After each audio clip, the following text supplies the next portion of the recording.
Dobrý podvečer vám prajem. Dneska zasadalo zastupiteľstvo Banskobystrického samosprávneho kraja.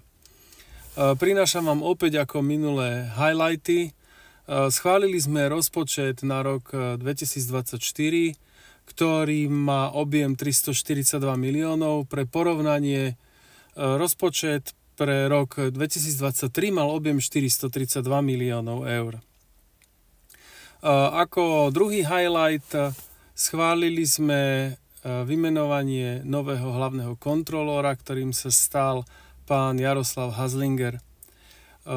Tretí taký highlight, ktorý sme riešili veľmi dlho, riešili sme, že nemocnica v Žiari nad Hronom chce zavrieť gynekologicko-pôrodnícke oddelenie a my sme teda vyjadrili s týmto krokom rázny nesúhlas.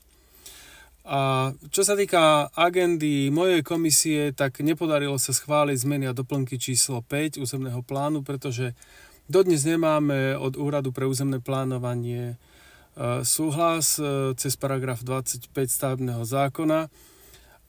Avšak schválili sme obstarávanie zmien a doplnkov číslo 6 a obstarávanie úplne nového územného plánu, pretože vieme, že tento proces bude trvať niekoľko rokov. A na záver zastupiteľstva sme si popriali pekné prežitie Vianočných sviatkov, pretože už sa uvidíme asi až v novom roku.